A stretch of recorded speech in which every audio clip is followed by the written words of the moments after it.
Lord, is there a moment that comes from? Is there something you're showing her about that? Let's just listen and just tell him, Lord, what comes to mind is... Well, what comes to mind is that I have always been little Laura. Even when I was in school, we were two Lauras, and one was Laura, and the other one was Laurita, which was me. And it's like I'm little Laura. Lord, thank you for showing that. And I just speak now in the name of Jesus, deep down inside of Laura. I speak to that little girl. I speak to that age, that moment in her life back in school where there was Laura and there was Laurita, the little Laura. That always you heard that name or you heard that identity.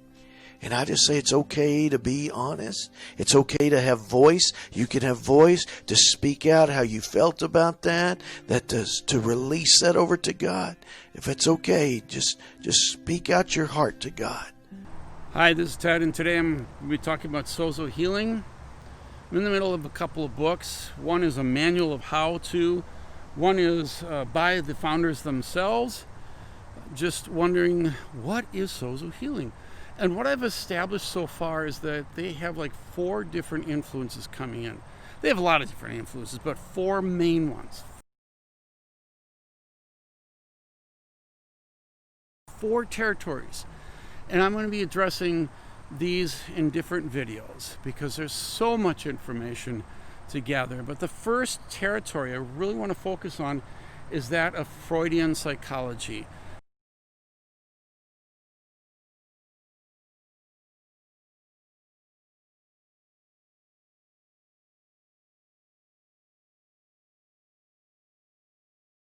Now, Freud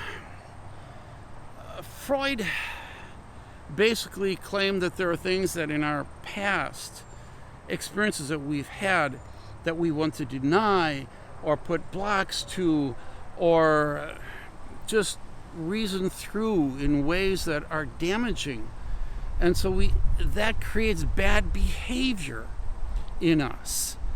And what we need to do in Freud psychology is go back in our minds. There's different ways. Dreams can help you. Imagery can help you. Different ways that we can go back and talking about and learning where I learned behavior patterns. For example, let's say, no, this is not in my case, but let's say Mom beat me every day and tied me to a piano bench. I think that was in one of those movies from years ago. And because of that, I'm afraid of pianos. I hate pianos. All right? I used to be really good at piano playing, but I can't get back into it because I hate it, and I don't know why I hate it. Well, through psychology I learned, and through Freud's psychology I learned, Mom used to tie me to that piano. Oh, that's where it all stems from. Now I can release my anger. Mom, you did me wrong. And I can eventually learn how to let go of that and move on. And now I become a famous piano player in a rock and roll band where it doesn't matter how great I am because the band is so bad, but everybody loves it. All right, I just made that all up.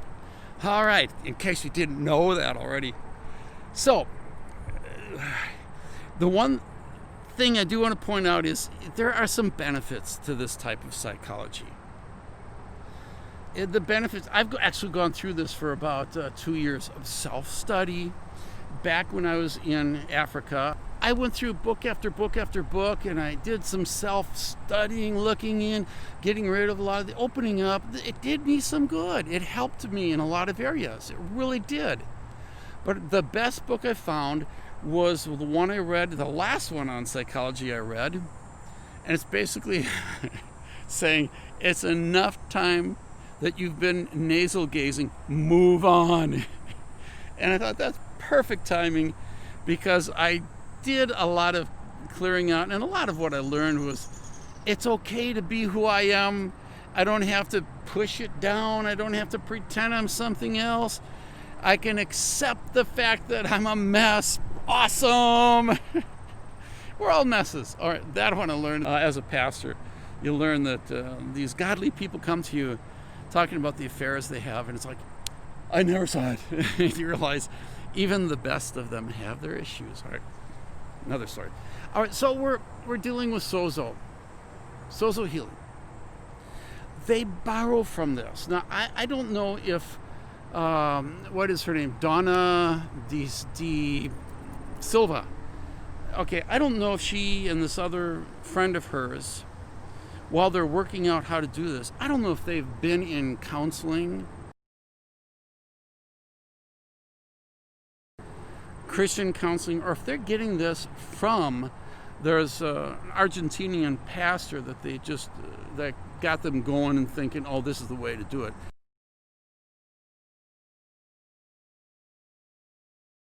It wasn't the pastor himself, somebody talking about the pastor and his 10 steps in the area of deliverance and becoming a good Christian. And so these girls latch onto that and start a ministry and build a ministry, looking for in different areas, adding this and adding that, simplifying and building some kind of structure. And that structure, as I mentioned, has 4 different territories, 4 different corners and foundations. And the first one is, I don't think they realize it, but it is a form, it is something that has happened because of Freud's psychology. They're going to give it religious terms, they're going to give it spiritual terms, they're going to call some of the bad things demonic territory, because they believe Satan has territory, he has rights to get in there. When you give him the rights, or when somebody molests you and puts it in you from that, I might have exaggerated a little bit, but they do tend to go that direction, that somebody doing something bad to you can actually create that evil into you, put it into you. The first thing I want to say about this whole thing in the psychological area, when people study psychology, when they want to become a psychiatrist, they spend 8 to 12 years in school. Then, up to 6 months following being mentored, then they are ready to start their own practice. Do you know how long it takes to become a Sozo expert? Somebody who can practice, somebody who can help people out of their psychological and demonic problems. 2 days. 2 days. All right.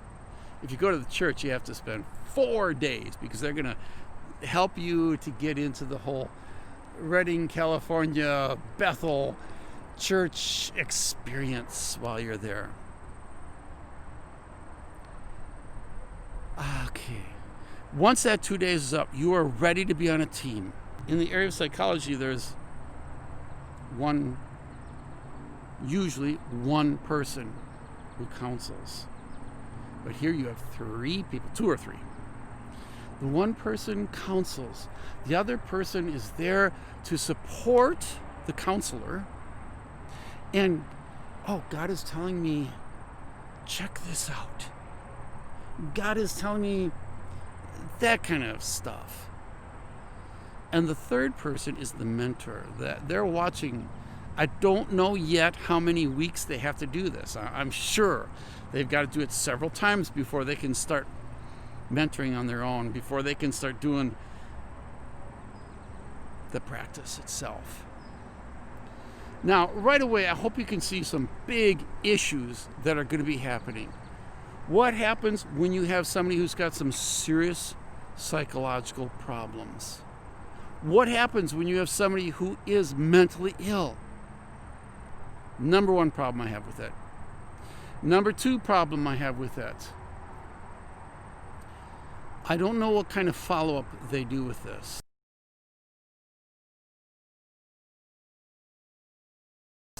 You know, when you're dealing with books like that, they're going to tell you the successes. They're not going to tell you about the failures. And I've also found in the area of healing, people don't want to know the failures when it comes to my healing ministry.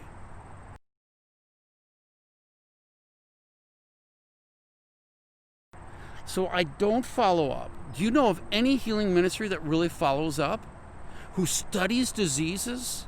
Who can break down what's getting healed, what's not, how long it's lasting? You will not find that.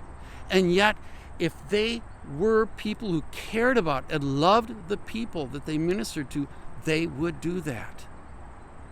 They would find follow-up. They would develop a follow-up team. I don't think you're going to find that in Sozo either. Instead, in both of these areas, you're going to see the hit and run approach. People will help you out, and you feel great being helped by them. Oh my gosh, somebody's listening to me without judging. Oh, it's wonderful. You helped me so much. Bye. We have another success. No, you don't. You have a temporary feel good because the person may have come across a couple of problems they had and some of the sources, at least the right direction. They might have the wrong excuses of why or what happened, but they're going to get a little bit of right direction.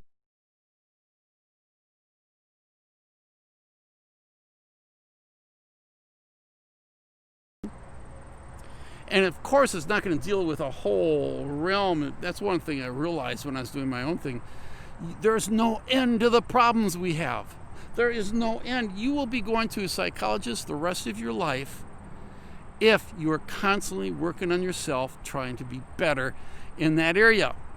And same with Sozo. If that's all you're concerned about is being perfect, you will never be perfect. There will always be issues. It's a time where you need to say, I have issues. I'm going to put them away. Let God deal with them in His time. You have issues. It helps me actually to be gentler and less judgmental to others, knowing that I have issues. All right, back to Sozo. Back to Sozo. So they really are not qualified for dealing with what they're dealing with in most cases. Secondly, I don't think they're following up. I don't think they really care once the person leaves. I shouldn't say they don't care. I think they do. But I don't think they're paying attention. And what's that person going to do? Come back to you and say, it didn't work. That's rare. People do that. It didn't work. I'm back to my old self. So you leave them feeling good, especially somebody you respect and love. You want to let them feel good about what they did. These are just some of the issues you're going to be facing in Sozo. And believe me, there's a lot more. And I'll be getting into this.